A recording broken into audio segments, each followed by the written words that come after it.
Assalamu alaikum everyone. I hope you are fine by the grace of Allah. Today I would like to talk about some structure, and using this kind of structure I will make some sentence. So this sentence will be very helpful for you if you wanna speak English fluently. So let's start. So today's first structure is at the time of plus ভার্বের সাথে ing. For example, যাওয়ার সময় বাংলাটা এইভাবে আগে বলে নেবেন at the time of going, যাওয়ার সময় মানে কোনো কিছুর সময় বোঝাতে at the time of শব্দটি ইউজ করা হয়।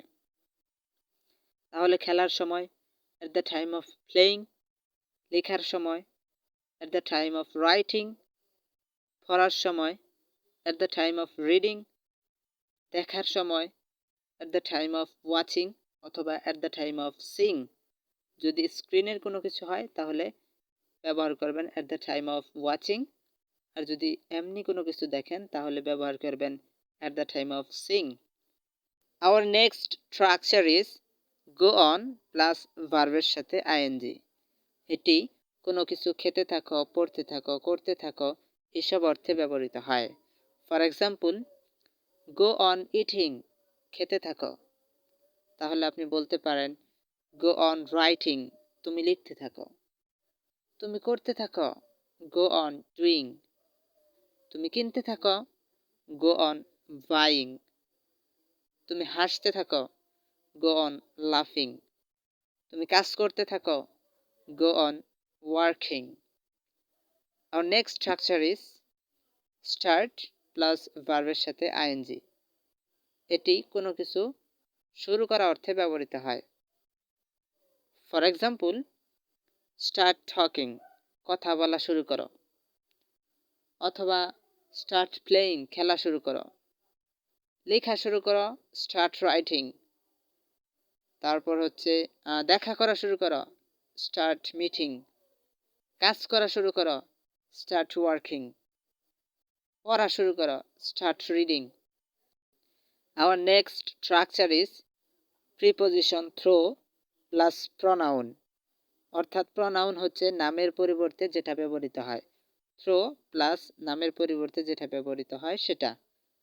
ফর এক্সাম্পল, আমার মাধ্যমে through me, আমার ভাইয়ের মাধ্যমে through my brother, আমার বোনের মাধ্যমে through my sister, আমার বাবার মাধ্যমে through my father, তার মাধ্যমে through her, মেয়েটির মাধ্যমে through the girl, চাচার মাধ্যমে through my uncle.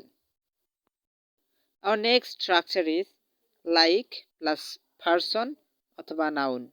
অর্থাৎ প্রথমে like, তারপর হচ্ছে কোনো ব্যক্তির নাম অথবা কোনো নাম আপনি ব্যবহার করতে পারেন। যেমন like my mother, আমার মায়ের মতো। তাহলে আপনি বলতে পারেন like me, আমার মতো। like my uncle, আমার আঙ্কেলের মতো, আমার চাচার মতো।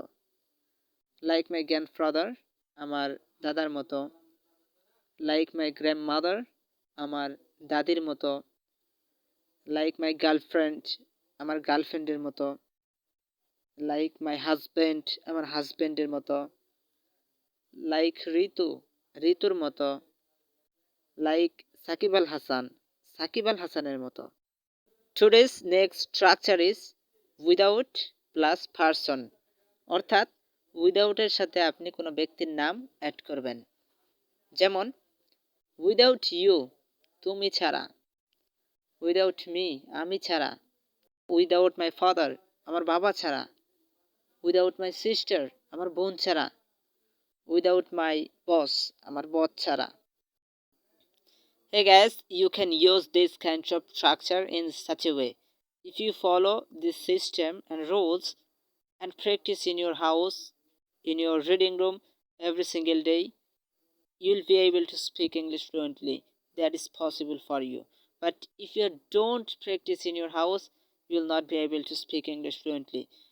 You have to practice every single day. Practice is the main things for speaking fluently. So keep practicing. See you next time. Bye bye.